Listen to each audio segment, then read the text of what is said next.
ప్రభునందు ప్రియ దేవుని బిడ్డలారా, బాగున్నారా? ఈ ఉదయకాల సమయంలో దేవుని యొక్క ప్రశస్తమైన నామములో మీ అందరికీ మా అనుదిన ప్రార్థన కార్యక్రమం ద్వారా ప్రత్యేకమైన వందనాలు, శుభాలు తెలియజేస్తూ ఉన్నాం. ప్రియ దేవుని బిడ్డలారా, ఈ యొక్క ప్రకృతి యొక్క విపత్తు ఎంత దారుణంగా ఉందో ఆలోచిస్తున్నారా? ఆలోచనైనా మిమ్మల్ని కలుగజేస్తుందా, ఆలోచింపజేస్తుందా? ఆనాడు దేవుడు నోవాహుతో చెప్పినట్లుగా నీవు నీ కొరకు వాడను సిద్ధపరచుకోమని చెప్పినట్లుగానే పరిస్థితులు ఇప్పుడు అలాగనే ఉన్నాయి. చాలామంది అనుకున్నారు, మాది మెరక ప్రాంతం కదా, ఎత్తైన ప్రాంతం కదా, మాకేమి ఇబ్బంది ఉండదు, మాకేం సమస్యలు ఉండదు అని అనుకున్నారు.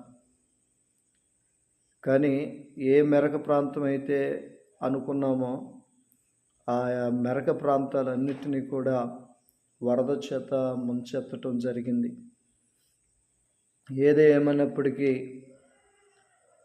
మానవుడు తప్పిదమును దేవుని పాదాల దగ్గర ఒప్పుకొని విడిచిపెట్టినప్పుడు దేవుని యొక్క కృప దొరికిద్దని నా ఆలోచన ఉంది. కనుక చూడండి, ఎంత దారుణమైన పరిస్థితి అంటే వాళ్ళకి ఆహారం లేదు, కనీసం పాల ప్యాకెట్లు కూడా లేవు. మరి చిన్నపిల్లల పరిస్థితి ఎలా ఉంటుంది? ముసలి వాళ్ళ పరిస్థితి ఎలా ఉంటుంది? ఫస్ట్ ఫ్లోర్ వరకు దాదాపుగా మునిగిపోయినాయి. అంత హైట్లో ఉన్న ఇల్లు కానీ అన్నీ మునిగిపోయినాయి. వాళ్ళు ఎంత దయానీయమైన పరిస్థితిలో ఉన్నారో ఆలోచించండి. మేమైతే 3 పూట్ల ప్రార్థన చేస్తున్నాం, వారికి సహాయం అందాలని, సహకారం లేవనెత్తబడాలని. మీరు కూడా ప్రార్థన చేయండి. సమయాన్ని వృధాగా ఫోన్ల దగ్గర గడపకండి. చూడండి, కరెంటు లేదు, చీకట్లో ఉన్నారు. వారి పరిస్థితి, వారికి ఫోన్లు చేసి మాట్లాడదామన్నా ఫోన్లు అందుబాటులో లేవు, అన్నీ స్విచ్ ఆఫ్లు వస్తున్నాయి. మనకు తెలిసిన బంధువులు, స్నేహితులు, దేవుని సంఘబిడ్డలు, మరి అందరి కొరకు మేము ప్రార్థన చేస్తున్నాం. ప్రియ మిట్లారా, శివాడ ప్రాంతంలో మునిగిపోయినటువంటి ప్రాంతాల్లో ఉన్నటువంటి రక్త సంబంధికులు, బంధువులు, స్నేహితులు, సంఘబిడ్డలైన వారందరికీ పేరు పేరున మా యొక్క కేదేశి ప్రార్థనా మందిరం తరపున ప్రార్థన చేస్తూ ఉన్నాం. మీరు త్వరగా ఆ యొక్క నీటి ఊబిలో నుంచి బయటికి రావాలి. అలాగే మీరు మీ జీవితాలను చక్కపరుచుకోవాలని కూడా ఒక హెచ్చరిక ప్రేమపూర్వకంగా తెలియజేస్తూ ఉన్నాను. ఇకనైనా ఏ విషయంలో అయితే దేవునికి దూరం అయ్యారో ఆ విషయాలు విడిచిపెట్టి దేవునికి దగ్గర అవ్వాలని కోరుకుంటున్నాను. పరిశుద్ధ గ్రంథం ఒక మాట చెప్తుంది. మీకా గ్రంథం 7వ అధ్యాయం 8వ వచనం, నా శత్రువా నా మీద అతిశయింపవద్దు, నేను క్రింద పడినను తిరిగి లేతును, నేను అంధకారమందు కూర్చున్నను, యెహోవా నాకు వెలుగుగా నుండును. ఒక చక్కటి విషయాన్ని తెలియజేస్తున్నాడు. శత్రువు మన మీద పడి అతిశయపడతా ఉంటాడు. అయిపోయింది వీడి పని, అయిపోయింది వీళ్ళ పని అనేటువంటి భావనలో మాట్లాడుతూ ఉంటాడు.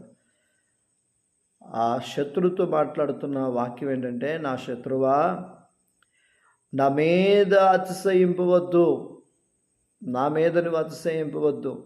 ఎందుకో తెలుసా? నేను క్రింది పడినను తిరిగి లేతును, నేను క్రింది పడినను తిరిగి లేతును. ఎందుకంటే నా దేవుడు గొప్పవాడు అని తన యొక్క విషయాన్ని మాట్లాడుతూ కింద అంటాడు, నేను అంధకారమందు కూర్చున్నను, యెహోవా నాకు వెలుగుగా నుండును. నేను అంధకారంలో కూర్చున్నా, ఎవరంటే దేవుడు నాకు వెలుగుగా ఉంటాడు. చూడండి, ఏలియా గారు కెరేతు వాగు దగ్గర కూర్చున్నప్పుడు ఏమీ లేవు, అంధకారం అంటే అదే, అవకాశాలు ఏమీ లేవు. కానీ కాకులతో దేవుడు ఆహారమును పంపించాడు. వెలుగు ఆయన. మన అంధకారంలో ఉన్నప్పటికీ, మన పరిస్థితి అయిపోయిన అని అనుకున్నప్పటికీ దేవుడు మనకి వెలుగుగా ఉంటాడు. కనుక ఈ విషయాన్ని మీరు గమనించి శత్రుతో చెప్పు, నా శత్రువు నా మీద అతిశయింపవద్దు, నేను కింద పడినను తిరిగి లేతును. ఎందుకో తెలుసా? నా దేవుడు లేపేవాడు కానీ పడేసేవాడు కాదు.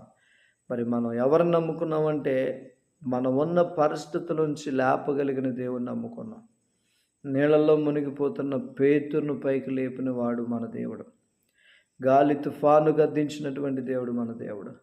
ఈ విపత్తులన్నిటికీ కారణం మన అవిధేయతలేమో, మన పొరపాట్లేమో అని తెలుసుకొని విడిచిపెట్టి పరిశుద్ధ మార్గం నడవాలని కోరుకుంటున్నాను.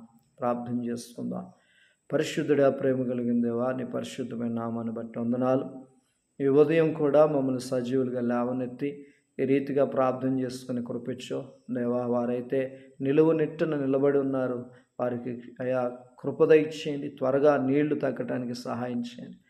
త్వరగా ఆ యొక్క ప్రమాద హెచ్చరికల నుంచి విడిపించండి దేవా. మా తప్పులు మమ్మల్ని క్షమించి అయా భూమిని ఆకాశమును గద్దించండి. తుఫాను బారి నుండి విడిపించి మీరు మహిమ పొందమని, మీరే సమాధానమును మా అందరికి దయచేయమని యేసుక్రీస్తు నామమున అడిగి పొందినాము తండ్రి. ఆమేన్. God bless you.